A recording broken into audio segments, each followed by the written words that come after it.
सुकमा से जुड़ी हुई। नक्सली लीडर हिड़मा जो कि मारा जा चुका है, उसका अंतिम संस्कार उसके गृहग्राम पूर्ववर्ती में किया गया और इस दौरान गांव में मातम पसरा रहा।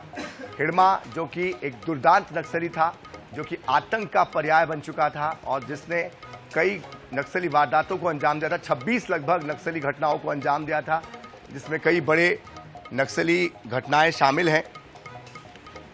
तो आज जब पूर्ववर्ती उसका शव लाया गया तो इलाके में मातम पसर गया। बता दें कि मंगलवार को आंध्र प्रदेश के अल्लूरी सीताराम जिले में मुठभेड़ में पत्नी राजेश समेत 6 नक्सलियों के मारे जाने के बाद शव उनका लाया गया और हिड़मा का अंतिम संस्कार किया गया। इस बीच हिड़मा के एनकाउंटर को लेकर सीपीआई एमएल न्यू डेमोक्रेसी के सचिव सूर्यम ने एक प्रेस नोट जारी किया, जिसमें दावा किया गया कि हिड़मा को मुठभेड़ में नहीं मारा गया, बल्कि उसको पकड़कर यातनाएं दी गई और उसके बाद मारा गया।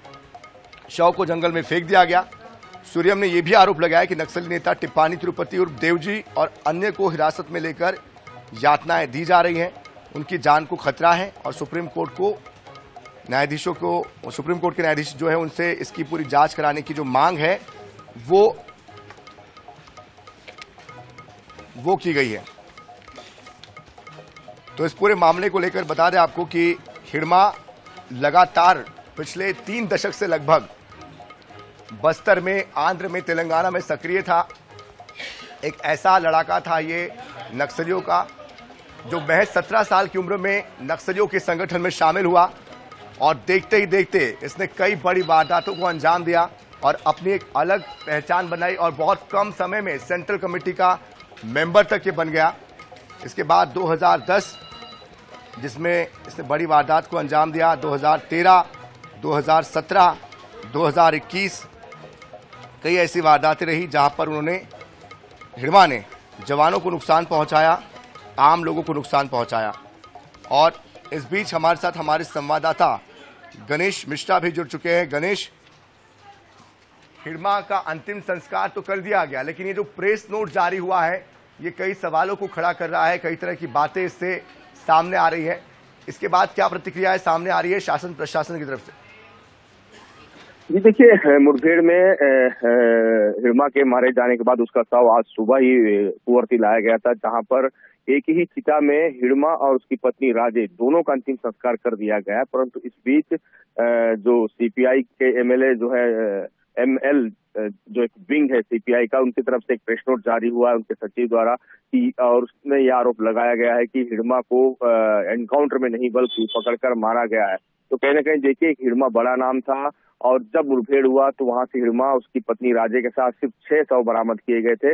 इसको लेकर ये जो आरोप प्रत्यारोप का जो अभी स्थिति बनी हुई है ये लगातार जारी है। इसमें जांच की भी मांग की जा रही है, परंतु कहीं ना कहीं देखिए हिड़मा मारा गया है और अब जो है नक्सलवाद का एक अध्याय जो है वो समाप्त हो चुका है। जी बिल्कुल जाहिर सी बात है गणेश, जिस तरह से नक्सलवाद की कमर टूटी है और हिड़मा के मारे जाने के बाद एक मनोबल भी गिरा है।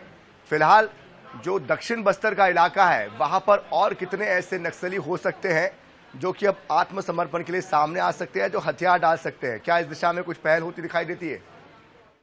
जी देखिए, अभी अगर दक्षिण बस्तर की बात करें तो इस इलाके में जो सेंट्रल कमेटी के लोग थे वो आधे से ज्यादा समर्पण कर चुके हैं या तो मारे जा चुके हैं। अब अगर कोई बचा है तो उनमें से एक जो बड़ा नाम है गणेश उइके हैं, वो बचा हुआ है। उसके अलावा कुछ लोकल लीडर्स जो हैं, जो एसजेडसी लेवल के लीडर्स हैं, वो बचे हुए हैं। तो कहीं ना कहीं इस घटना के बाद, हिड़मा के मारे जाने के बाद और देवजी के लापता होने के बाद ऐसी खबरें आ रही कि देवजी भी जो है ना आंध्र प्रदेश के सुरक्षा कर्मियों के कब्जे में है। तो इन सारी खबरों के बाद देखिए कहीं ना कहीं जो बचे हुए नक्सली वो भी समर्पण की ओर आगे बढ़ रहे हैं। आज भी खबरें आ रही कि कुछ नक्सली नेता समर्पण के लिए निकले हुए हैं, परंतु वो अभी तक पहुंच नहीं है।